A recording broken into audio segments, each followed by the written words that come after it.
मतलब 8 महीना पुराना ट्रेडर मतलब आया, टाइम पास किया, लेकिन थोड़ा प्रॉफिट किया, समझ आ गया कि इजी नहीं। जब करेक्शन जाएगा इलियट का तो उसमें रेंज बाउंड होता है, उसमें ABC के कई तरीके के पैटर्न होते हैं। इसको प्रैक्टिकली देख सकते हैं। हाँ, जो कंसोलिडेट आता है नीचे की तरफ आने में, उसको लोग ट्रेंड समझ लेते, और हायर टाइम फ्रेम की जो इलियट है वो सबसे परफेक्ट है। यदि मान के चलिए ये आपकी 5 वेव चल रही है, जिगजैग स्ट्रॉन्ग मूव होता है जो, और जब नीचे आएगा तो बहुत वक्त लेता हुआ रेंज बाउंड होता हुआ धीरे धीरे कंसोलिडेट, धीरे धीरे।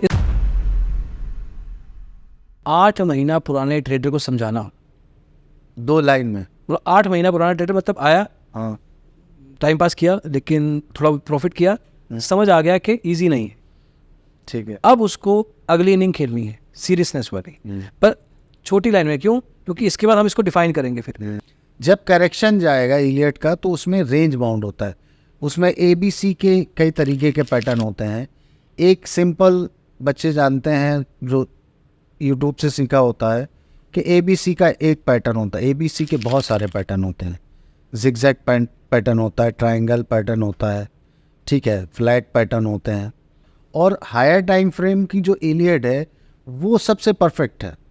इलियट को अगर कोई 1 मिनट 5 मिनट में काम करेगी, पर वो सही जगह पे बड़े टाइम फ्रेम के अकॉर्डिंग लोअर टाइम फ्रेम पे, जब बड़े टाइम फ्रेम पे एक हमारा पॉइंट है कि यहाँ से मार्केट को बाउंस होना चाहिए। ये हमारी फर्स्ट वेव है, अब यहाँ पे ये सेकंड वेव बनेगी। अब जब सेकंड वेव हमें मालूम है यहाँ आ रही है, इस जगह से बन सकती है ये थर्ड वेव। सबसे स्ट्रॉन्ग जो वेव होती है इलियट की वो थर्ड वेव होती है। थर्ड वेव इस पॉइंट से बन सकती, तब हम वहाँ माइनर लोअर टाइम फ्रेम में आएंगे और उसको चेक करते हैं कि हाँ यहाँ पे एक इम्पल्सिव मूव बने। उसके बाद हम डिसाइड करते हैं कि ठीक है, वो जब भी 5 वेव बनती है, ठीक है, 5 वेव चाहे लोअर टाइम फ्रेम में हायर टाइम फ्रेम में, तो उसका एक करेक्शन आता है।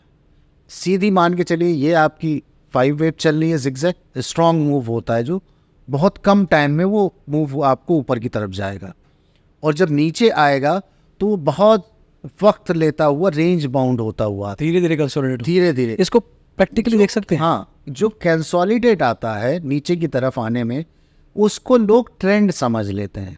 अच्छा, वो ट्रेंड डाउन ट्रेंड, वो हाँ, उसको डाउन ट्रेंड लाइन लगा के उसको लोग ट्रेंड आइडेंटिफाई करने लगते हैं। लोअर टाइम फ्रेम में उसको आप ट्रेंड आइडेंटिफाई कर सकते हैं। हायर टाइम फ्रेम में जो उसका ट्रेंड होता है वो तो पॉजिटिव होता है। ये जो अभी सारा आपने बताया ना, जिगजैग से लेके पैटर्न से लेके सारी कंसोलिडेशन, चार्ट पे दिखाते हैं। ओके, सिंपल वे में अगर इसको आप चार्ट को देखते हैं, जैसे एग्जांपल के तौर पे आपका ये सीधा सीधा चार्ट है। अब इस चार्ट में आपको क्या दिख रहा है इतने में? अप ट्रेंड वाला फ्रेंड, अप ट्रेंड वाला फ्रेंड है, बड़ा टाइम फ्रेम लगा हुआ है वीकली। कितना टाइम? ठीक है, अब देखिए ऊपर मार्केट जाने में जो टाइम लगा है, उसके बाद ये क्या था, अब इसको ट्रेंड नहीं कहा जाता है।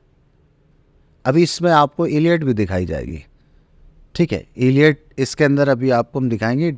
आप वीकली का है। पहले बेस क्लियर कीजिए। आप बेस क्लियर करते हैं आपको। ये जैसे मार्केट, नॉर्मल मार्केट मूव हुआ, नॉर्मल मार्केट मूव है, हम इसको चलते हैं डेली की चार्ट पे, पहले हाँ, आपको दिखाते हैं। बिल्कुल स्क्रैच से शुरू करते हैं।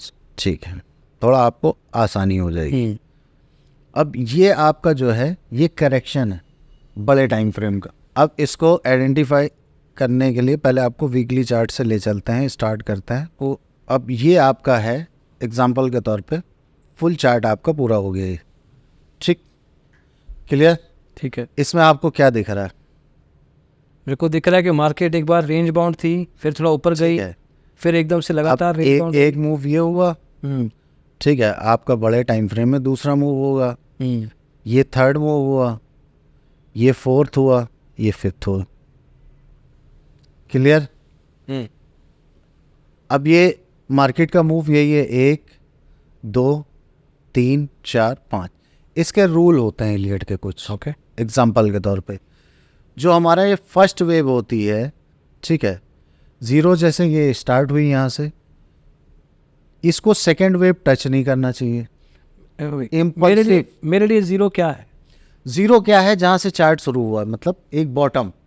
ये तब का चार्ट है जब 1973 का जब मार्केट स्टार्ट हुई है।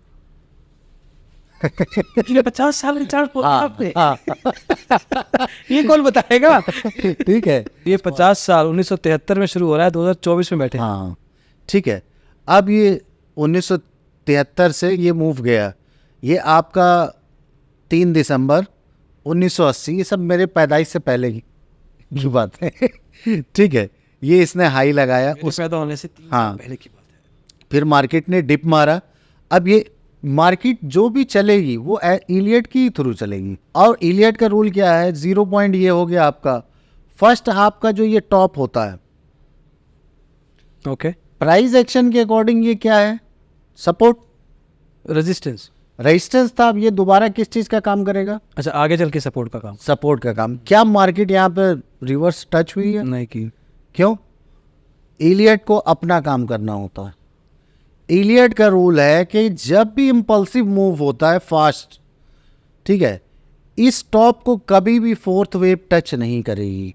एग्जाम्पल के तौर पे हम इसको लेते हैं कि ये आपकी हो गई first, second, third, fourth, fifth अभी चल रही है, फिफ्थ अभी कंप्लीट नहीं है, ठीक, इन कंटिन्यूएशन है। हाँ।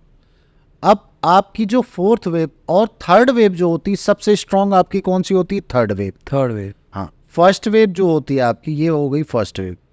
अब मान के चलिए आपकी ये फर्स्ट वेव है, इसका मूव है, ये फर्स्ट मूव हो गया, फर्स्ट वेव हो गई। अब थर्ड वेव हमारी हमेशा फर्स्ट वेव से बड़ी होनी चाहिए, तकरीबन इसके जस्ट डबल है। अगर हम यहाँ से इसको देखेंगे, ठीक है, फर्स्ट वेव से बड़ी थर्ड वेव, रूल फॉलो हो रहा है।